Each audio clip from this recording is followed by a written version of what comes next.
Hi, everybody. Welcome back to another episode of Newton Community Farms YouTube Live educational offerings. If I haven't met you already, if you're new to the channel, my name's Hope. I'm Newton Community Farms Interim Education Director, and we're all really excited, my whole team and I, to be bringing these live educational bits of content to your homes and to your ears. So thanks for tuning in. Every Wednesday at 1, I'll be talking about gardening practices, about different kinds of crops, and about how to grow your own food, which is something that I'm personally very interested in. And I'm hoping to bring that knowledge to everybody, especially during this time when we are at home and we're thinking about where we're going to be getting all of our supplies for being at home. So if you're interested in learning more about crops, if you're interested in growing your own food, you definitely came to the right place. So if you didn't catch last week's, we talked all about the different families. So we talked about brassicas, we talked about nightshades, we talked about root vegetables and everything in between. So if you are curious about learning more about those, especially since some of that language will be in today's episode, that episode is saved on our channel. So somewhere below this current video that you're watching now, you'll be able to find part 1 from this series from last week. But otherwise, with no further ado, I'm happy to tune in with all of you now, and we can start talking about today's topic. So today what we'll be talking about is cold season and warm season vegetables. So this is an important distinction to understand based on your physical location and the weather that you can expect each growing season, and based on the crops that you want to grow, and getting a better idea for what each crop requires in terms of temperature and when a good time to plant those crops would be. So we're going to start off by talking about cold season crops, because those will be the crops that we deal with first earlier in the growing season. So cold season crops, we have these crops. They're very common in New England, and you'll see them on Newton Community Farm. You'll see them in our learning garden, and you'll probably grow a lot of them in your own garden at home. So these crops are a great way to get an early start on the growing season. So from March onward, you can start incorporating these crops into your plan, into your greenhouse, and eventually into your fields. Hi, everybody who's chatting in the chat box. Another feature that I haven't mentioned in this episode, if you have questions, if you want to add anything to what I'm saying, you can always drop your comments, your thoughts, your questions into the chat box on the side of the video. It's a great way to make this as interactive as possible, so feel free to say whatever you want in there. So for those of us who might have just joined, we're talking about cold season crops and how they're a great way to get an early start in your garden. So these crops should be planted when the soil is still relatively cool and when the air temperature is still relatively cool. These plants are going to be a lot happier when the soil is cool and when the air temperature is cool. So it's not that these plants won't grow when it's warm, but they don't thrive when it's warm, and actually sometimes they grow too fast. So if you've ever seen a head of lettuce that's kind of, rather than growing out into a beautiful leafy head of lettuce, it'll grow straight up, kind of like a little tower in the ground, and that's called bolting. And that's a premature growth, and that's when the plant's going to seed. So it's lived out its lifespan, and now it's beyond the point of being able to harvest and eat and enjoy. So crops like that fall in the warm crop or in the cool crop category, they're going to be a little bit happier in the shoulder seasons when the heat, at least in New England, isn't as strong. So a great way to find out what area you're in and some good resources for how to plant best for your climate, you can go to USDA Plant Hardiness Zone Map. You can just Google that, enter your zip code, and it's a great way to find out specific growing concerns for your area. And yes, I just got a comment. It's very bitter when it starts to bolt. that's lettuce, and it's true. So that really sweet lettuce that everybody loves, that's grown in cooler conditions. Lettuce is going to be happier in cooler conditions, and you can grow it all season long, but you definitely have to be on top of harvesting it on time. That's really important with lettuce because otherwise, you can still eat it after it's bolted, but it's bitter and it's not as enjoyable. Although I will say I've eaten plenty of bolted lettuce, and I don't always mind, but you need to add something in there to sweeten it up. So let's talk about some examples of cold weather vegetables or cool season crops, rather. So there's actually two kind of subcategories to cool weather crops. There's hardy and there's semi-hardy. So hardy includes anything that that can live through a pretty decent frost or like a kind of a number of frosts. They can survive fairly well and continue to grow. The seeds will continue to germinate in cooler soil, and yeah, these are great for like early spring in New England. And then semi-hardy, they can withstand a light frost, but if it's too cold for a string of days or if it frosts for a number of days, these crops might not fare as well. And the earliest that you might want to sow the semi-hardy as opposed to the hardy, you would only sow the semi-hardy crops about a couple of weeks before the last expected frost date for your area, which again, you can find your area on that website that I mentioned before. So kind of going back to our discussion last week about families of vegetables, can anyone take a guess at what vegetable or family of vegetables might kind of fall under this cold season crop category? I'll give you a couple of seconds to think about it. Think about crops that you might see at your farmer's market or at a local farm stand at this time of year or, throughout April or May. Something that's growing either right now or farmers and gardeners are getting ready to put it in the ground now. Can anybody take any guesses? Things that don't always love the heat and things that have a little bit more sensitivity to temperature.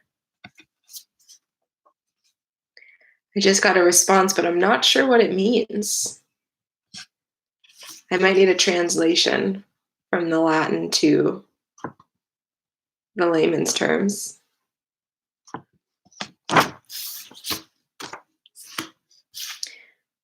Alliums, yes, absolutely. So alliums includes garlic and onion, and that's absolutely true. You can start to plant onions earlier in the season, and root crops is another guess that we just got, absolutely. So things like carrots, they do really well in the shoulder seasons, and leeks and onions and shallots are under the hardy category, so they can survive pretty well in frost. Things like carrots, parsnips, even potatoes, they're on the semi-hardy list, so they can withstand a little bit of frost and cooler days. But these are all crops that really thrive in the shoulder. Talked about with the lettuce example.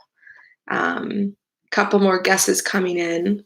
Beets and turnips, absolutely. So those are both, beets fall under the semi-hardy as well as turnips, both under that semi-hardy category. So we have a pretty good guess, a pretty good list of ideas. So the families, if we want to kind of zoom out from these specific vegetables, the families that we see doing pretty well during the earlier growing season or the later growing season. So for us in New England, autumn and fall, we see the brassicas and we see the root vegetables the most. So if we're thinking about the crops that we are growing in our gardens in terms of the families that they're in, which can be helpful for a number of reasons, thinking about brassicas and root vegetables as the first thing that we're paying attention to in terms of the first crop that you'll get. But that doesn't mean we shouldn't be thinking about warm season crops now. So we're going to move on to warm season crops. So these are crops that really thrive in temperatures of 70 degrees Fahrenheit and above. So these will grow best under those conditions and they'll taste best under those conditions as well. So they should always be planted in the ground outside after any threat of frost in your area. So depending on when your average last frost will be, for us, it's usually some point mid to late May, kind of depends on the year. And once that date's passed, we can start thinking about getting all of our crops outside and in the ground. But the reason why we think about them ahead of time, like as early as April 1st, today, is some of them do best when they're grown inside. So that's growing them in a warmer place, maybe in a seed tray or in small pots, so that they can start to get a little bit of a body and a little bit of strength before they go outside into the elements, into the soil. And that's called, eventually you'll transplant those as opposed to direct seed. So direct seed is you're taking the seeds and you're putting them right into the soil outside. So they're not being grown inside at all. So can we think about any crops that might fall under the warm crop category? So crops that like a lot of heat, crops that like a lot of sun, things that you'd see in really high. Can anybody take any guesses on what falls under this category? A question just came in. Do you recommend a growing light? I would say yes. So in terms of best results with growing seeds inside, two things that are great, well, I guess three things that are great. A seedling heat mat. So that's a mat that you can place on the bottom of your seed trays, and it emits heat through to the roots that the plants can use to stay warm.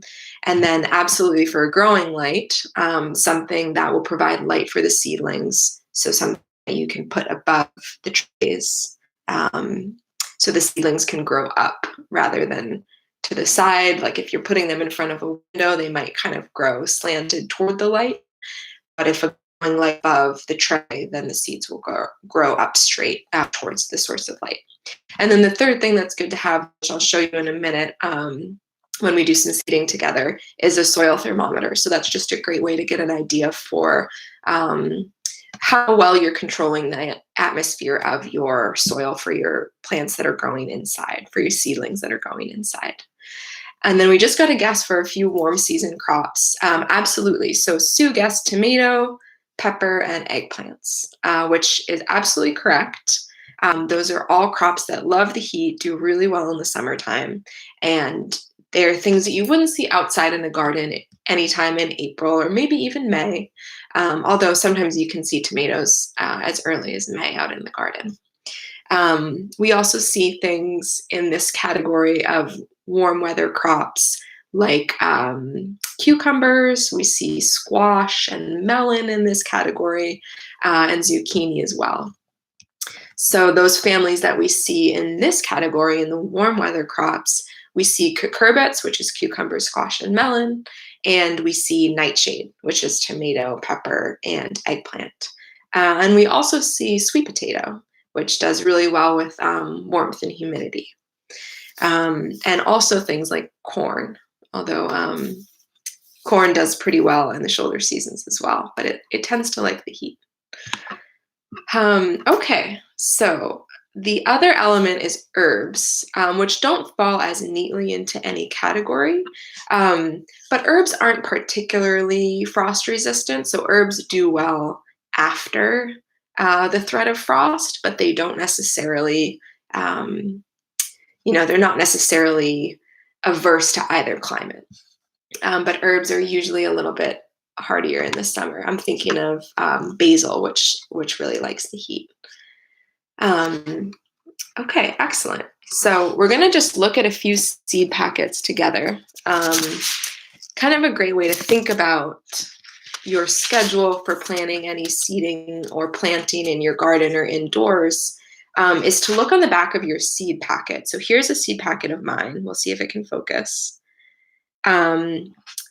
So this is Johnny's. This is where we get a lot of our seeds for the farm at Union Community Farm and for the Learning Garden. So I'm looking at a zucchini squash packet.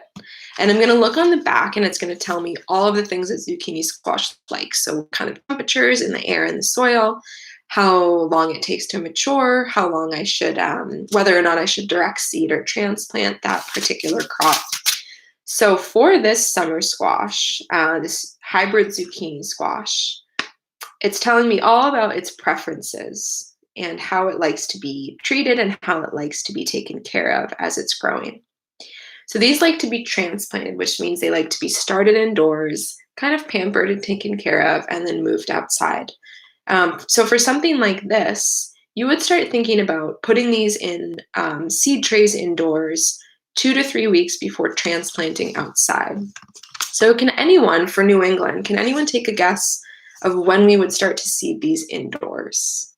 If it's 2 to 3 weeks, we know that summer squash likes the heat, so they might not do too well until temperatures are closer to 70 degrees. So if you were trying to grow these hybrid zucchini squash in your garden, when do you think you would start thinking about transplanting them, or rather planting them in their seed trays inside? Does anybody have any guesses? 2 to 3 weeks to mature in their seed trays before they're ready to go outside. There's no one right answer, but we can think of a ballpark guess together, I think. Yeah, so Jay says seed in late May.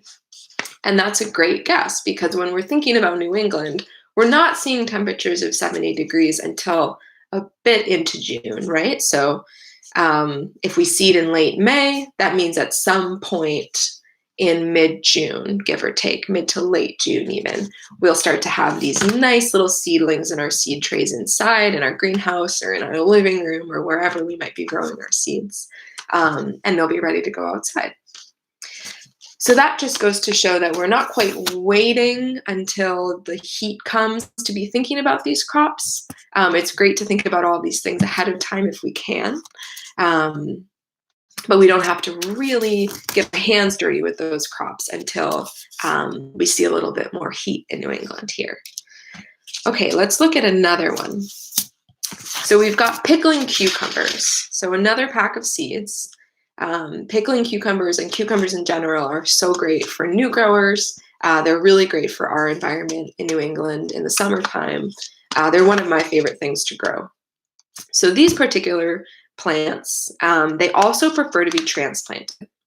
So these can be put in plug trays, which means there are no cells in the seed tray. It's just one big open seed tray. Or they can be put in individual cells, which I'll show you when we do a little bit together. So these like to be transplanted, again, 3 to 4 weeks before transplanting. So for cucumbers, which really like temperatures above 70 degrees or more, they would also be seeded, like our person said in the live chat, in late May or maybe mid to late May. But cucumbers definitely like heat. So we'll be wanting them to be ready to be transplanted into the soil at the same time as those zucchini around sometime around mid-June when the temperatures start to climb here. And then we're going to look at one more, and these are the seeds that we're going to seed together today. These are artisan tomatoes, sunrise bumblebee variety. I know it's kind of tough to see and it's inverted, but these are a few tomato seeds. So tomato seeds, you know, with the zucchini squash and the pickling cucumbers, I forgot to mention that those have a germination rate from when we plant them to when we harvest them of about 50 days. And tomatoes take a lot longer. Their lifespan is just, it takes them longer to germinate, it takes them longer to grow, and it takes them longer to eventually harvest. So that's why at a lot of farms and gardens right now, we're seeing farmers starting to seed their tomato plants indoors, keeping them nice and warm because we know that they like heat, so that they're ready to transplant after the seed has taken its root. So let's see what this says. Tomatoes like to be transplanted, this particular variety, either in flats or seed trays with cells 5 to 6 weeks before the plants can be set outside. And again, after the danger of frost and when the heat starts to return to New England. So 5 to 6 weeks, that gives us quite a bit of time, up to a month and a half. So today's April 1st, and you can start to see the light outside closer to June, but tomatoes will do okay in late May. So today we're going to seed a few of these, and we're going to give, we're just going to have a little conversation around the best ways to seed and yeah, just how to get your seeds happily placed in the soil and and get them ready to grow indoors with those heat lamps or whatever alternative ways you have for growing your seeds. So we're going to do seed together in our little virtual garden classroom here. So there's our seed tray that we've got set up. Thanks for bearing with me, everyone. Okay. So, as best we can, we'll look together at the seed trays. I've already filled it, each cell with soil. So this is 5 cells by 5 cells, so 25 cells. And that's enough for 25 tomato plants. I'm going to put 1 cell in, or 1 seed in each cell, although tomato plants can be kind of in these trays that don't have cells, which are called flats. They can be kind of just sprinkled in together and covered with soil. So they do okay if you wanted to put up to 2 seeds in 1 cell, and then split them up later on when the sprouts begin to break the soil. But for our purposes, I'll put 1 seed in each cell. So before any seed, I'm going to take my fingers, press down. Well, I guess we can look on the back of the packet and see exactly what these seeds like. So it says for transplanting to sow 1/4 inch deep in flats. So using your own judgment based on what the seed packets are telling us, we'll press down into the soil with our fingertips, just a little bit. It doesn't have to be exact. And I filled these and patted them down a bit when I was filling them in earlier so that my fingers don't, there's a little bit of resistance because the soil is already packed in tightly enough, but not too tightly that new sprouting roots wouldn't be able to break through the soil. Okay, so there we go. They all look pretty good. So I like to pour my seeds into my left hand, and then I'll drop 1 in at a time. And when you're dropping just 1 seed into a cell, there might be some cells that don't end up germinating, and that's why sometimes it's nice to, depending on the crop, to sow 2 to 3, sometimes even 4 seeds per cell. With an allium like scallions or something like that, we might put 4 to 5 and even transplant them into the fields kind of in those little bundles so that they're easier for harvest later. So I'm just kind of plopping the seeds in. We'll cover them up later all at once. Usually if I end up dropping 2 seeds in by accident, I'll just leave them. Especially for tomatoes, it's no big deal really. So kind of just sprinkling them as you go. Before long, you're all set. I'll put my extras right back in the packet, although there's not too many. So now I have, the seeds are exposed. Of course, we're going to cover them up. So I have a little bit of soil here. Good thing I laid this tarp down. Otherwise, I'd have soil all over the floor. This can, of course, be done outside. But for the purposes of this video, I thought inside would be the best environment. So once it's all covered, I'll apply a little bit of pressure just to kind of tuck the seeds in. We don't want the soil around the seeds to be too loose. It's nice for the seeds to build a little bit of strength as they're breaking the soil and building their roots and sending their roots out. But we don't want to compact them so much that they won't be able to break through. If the soil is too compacted above them or below them, they won't break through. And then typically I just kind of brush the excess soil off the top, and I'll collect that later and use it again for my next experiment. So there we go. They're all tucked in. Very exciting. And if I wanted to use this as my as I set up my seed tray on the heat mat and under the heat lamps, this is a soil thermometer. So it'll tell you, this one's in Fahrenheit, and it'll tell you what the soil temperature is. If you just put it into the soil and wait about a minute, it'll tell you what temperature your soil is at, and judging by kind of going by what the packet says in terms of what the specific crop likes for soil temperature, depending on if it's a warm season crop or a cool season crop, you can adjust accordingly by either turning up your heat mats or turning them off for a little while if that's necessary. And the last step for seeding, just to keep track of what's in what tray, I like to take a popsicle stick and write the date. So this says April 1st, and then this is the variety of tomatoes, they're sunrise, and I'll just stick them in a cell like this. And then when I come back tomorrow to water them, and when I check on them as they're growing, I'll be able to see which variety they are, especially since we're kind of waiting excitedly for them to break soil again.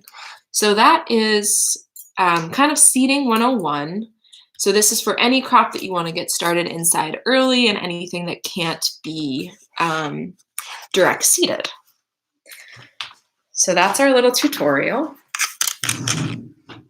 Excuse the moving around.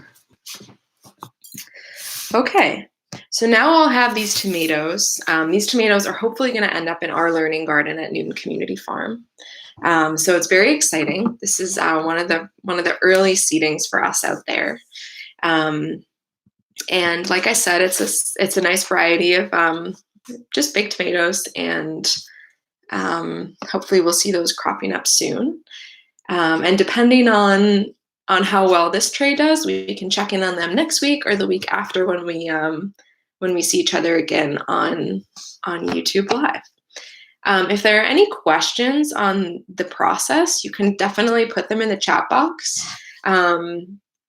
It is, of course, a little bit dependent with each seed on just what's on your packet, in terms of how deep they should be in the soil, in terms of the soil temperature, of how early you should do them. But that's kind of the overview of how to get some seeds started, especially if you're getting excited about growing those nightshades and those cucurbits, and you want to get them started inside before you put them outside. It's a great option. And sometimes even cold weather crops will be ready to be transplanted from growing inside. So something like kale, which is hardy and can stand up to frost and colder temperatures and prefers that cooler soil, that's something that you can begin to transplant now. And depending on how long it takes to bulk up and get ready to go outside, depending on that date and that time frame, you can start thinking about when to seed those inside and transplant them into your garden. So I think that's it for me. Although I will say one note about the distinction between cold weather crops and warm weather crops is that perennial crops, so things that are already growing in your garden that come back each year, they don't really fall neatly into any category. The plant stays alive throughout the winter with its roots in the soil, regardless of the temperature. Of course, the buds don't survive the cold spells throughout the winter time, but they come back each spring, as many of us have seen in our gardens. So these distinctions, cold and warm season crops, are better used for the crops that we're going to be eating. So all the things that we've talked about today, everything from squash and tomatoes to kale and cabbage. So I think that's all I wanted to talk about with you today. Those are two distinctions that are helpful for getting your garden planned. And again, if you missed the first video, you can watch it below. It'll be saved on our channel. And it's all just useful vocabulary for getting your garden planning going and getting excited about all the different crops that you're looking forward to growing. So our next edition of YouTube Live is going to be on Friday at 1 p.m. and she'll be reading stories. Last year, in her childhood that had to do with rabbits. So if you have children at home, if you have younger siblings, spread the word. It's a lot of fun. I really enjoyed it, and I think a lot of other people did too. And this week, Sue is talking about gardens and plants. So it'll be a nice segue from today's discussion, and it'll be right in line with everything that we do at Newton Community Farm. So that's this Friday at 1. And tune in, and we'll see you then. All right. Take care, everybody.